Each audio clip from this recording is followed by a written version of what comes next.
Hello, hello, hello, and welcome back to A Little Birdie Told You. I'm your host, Kristen Knight. And I'm your host, Kelli Knight. And today we are going to be covering 3 crucial points in determining a healthy relationship. So we're going to be talking about confidence, consistency, and communication, how all of those determine if you have a healthy relationship. Okay, I'm going to say that confidence definitely, I think, it makes you, have an eye on that person, if you know what I'm saying. And then communication is, automatic key for, any type of relationship. It's going to, build up your relationship, if that makes sense. Mm-hmm. And then consistency is going to, keep them there. You know, because being consistent with someone, they're going to like that. And then I think just in general, I think being consistent with someone, they get so used to talking to you that you just continue to talk to them, if that makes sense. Okay, well, let's break these up into 3 sections. Let's talk about, first and foremost, confidence and where we're coming from when we say confidence. How does confidence determine if you have a healthy relationship? Confidence first talks about yourself, right? It means you love yourself. Yeah, it means you're self-aware. It means that you have enough love to give to someone else if you're confident enough in yourself. And that's healthy for a relationship. Mm-hmm. Why?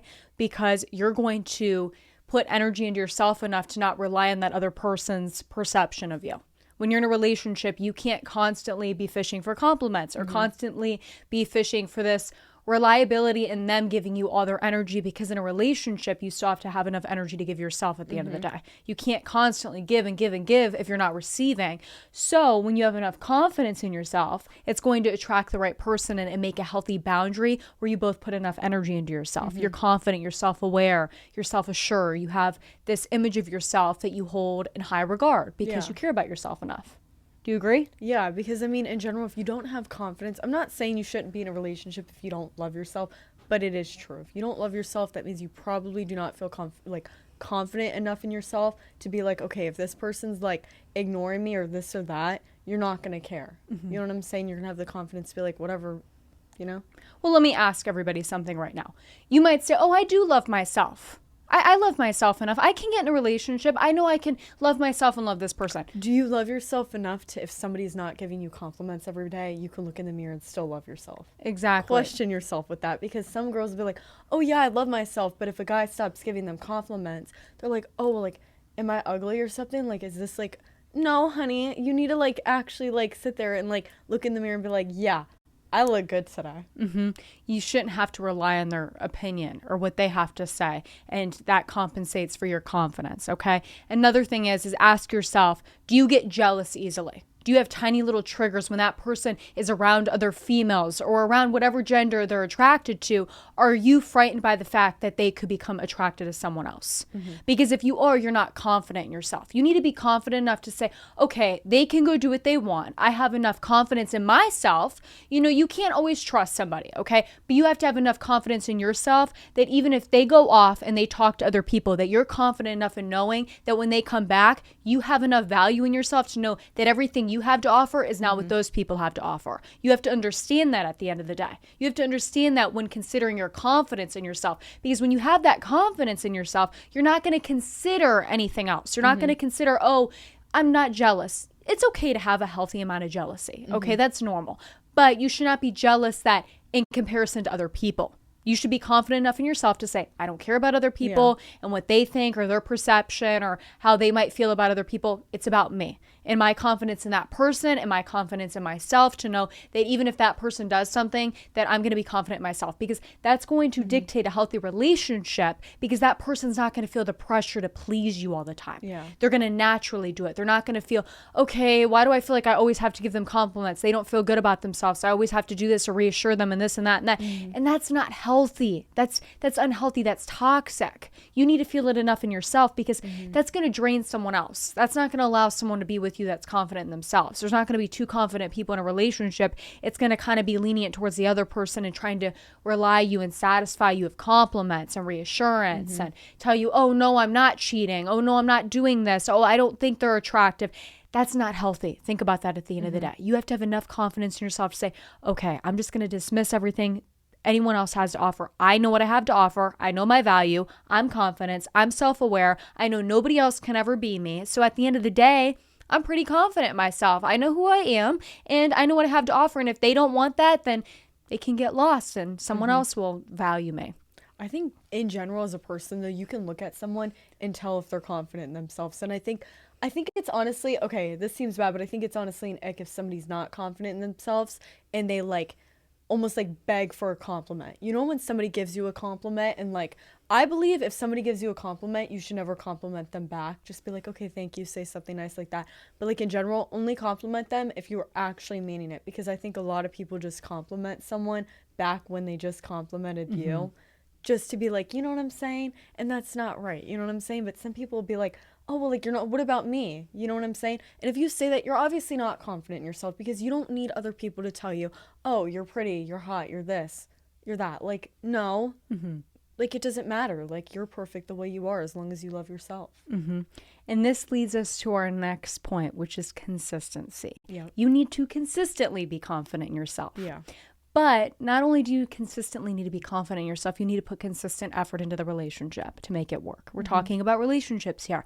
If you want a relationship to be healthy and long-term and avoid all toxicity, you need it to have consistent efforts. It has to be consistent in the things that you do, consistent in reliability, responsibility. Relationships take reliability. You need to be secure in that person and know that they're stable and they're not going to one day do this and do that, and you're not going to be sure of where they're going because of their reckless tendencies. You need to be able to be reliable and consistent in your efforts. So I think consistency plays definitely a strong key role in the fundamentals of the middle of a relationship. If a relationship is progressed, confidence is that initial point, allowing that person coming into your life, be confident in your approach, be confident approaching them in general, and confident in yourself enough to draw that person in. And second of all, remain consistent. Don't one day play the cat and mouse game. We know that game. We hate that game, right?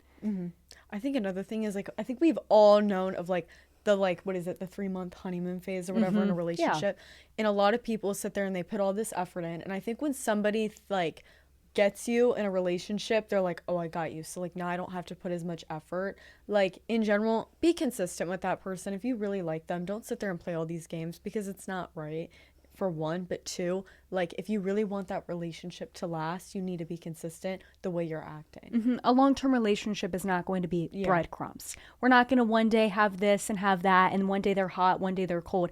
That's not consistency. That's not going to lead us anywhere. That's going to lead us to no outlet. Let's just say that. We're going to be running around in circles just waiting for somebody to give up, okay? And just remember, the right person is going to be consistent with you. If you have to beg somebody to sit there and text you all the time, or just maybe one day they're like, or just maybe like every other day they're sitting there being like hot and cold with you. When the hot and cold game starts, honey, be as cold as possible to them. Don't even play that game. Play it better than they can, because there's no point in wasting your time with being like around someone or just talking to somebody and giving them your energy when give it to other people that actually are going to be consistent with you. And listen, we want to avoid that. We don't want to deal with inconsistencies. We want to deal with consistency. So you need to make sure you're consistent as well. Be consistent in how you treat the person. Don't treat them badly every other month or treat them badly every other week. We're going to treat them with respect. As long as we're receiving respect, you're going to do acts of service and acts and be there for that person in a relationship. Don't give them the energy that you are receiving from them. Yeah, and don't say that you're going to be there and don't show up. That's what I mean by reliability. That's consistency.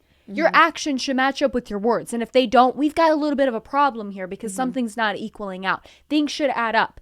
Their actions should add up to their words. And that's how you maintain a relationship. That's how you maintain consistency and effort, putting in the same energy. Like you said, there's a 3-month honeymoon phase. Yeah. Of course, we're going to be a little crazy about the person. If you're in that newbie in the relationship or you're in that talking stage with somebody. But I still think that like the honeymoon phase should last like in the whole relationship that you're in with that person, especially if they're the right one, because they're going to be consistent with you. Well, it's going to last if you really care about the person, but not last how it initially started. Let's be honest. Reality is going to hit us. It's going to like come down a little bit, but like in general, I think it's still going to like flow along the relationship. Yeah, when you're at the beginning stages of a relationship, as I was just saying, the talking phase or that beginning of a relationship, initiating this little romantic partnership, you're going to notice that you're going to have a lot of fun. You're going to be really excited and everything is new and you have those little butterflies in your stomach and there's the a lot reality of hit. and the reality, but it should not hit like a brick. Yeah. Okay. Reality, I mean, as in you start to realize, okay, they're a part of my life now, but I also have responsibilities in my life. I can't, neglect them. And you love being around that person. If you don't love being around that person, then I don't think that's a good thing. Okay. Let's just make that clear. But you should love being around that person. But you also realize that the honeymoon phase doesn't last forever, as in not everything's cupcakes and rainbows. Everything should go peacefully. And I don't mean that. Like, it should be good and you should love being around that person, but consistency, as in putting effort in maintaining that happiness and joy in the relationship, should still continue. Even though there's still going to always be the reality aspect of it. And thinking about it though, like if somebody is like I don't even know how to say it, like I guess just like bothering your peace and like interrupting it, and like they're like making you think like and overthink really bad about yourself, they're not the right person. Because somebody that's like right for you and that's consistent is gonna bring you peace, not like disrupt your whole like, like I don't know.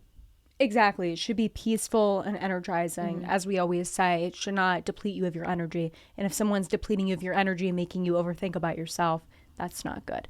Let's go to our next point now. Our last and final point is communication. And basically everything we just said, we were communicating to you. So if you were listening along this entire time, maybe you should communicate these things to your partner if you want a long-term relationship.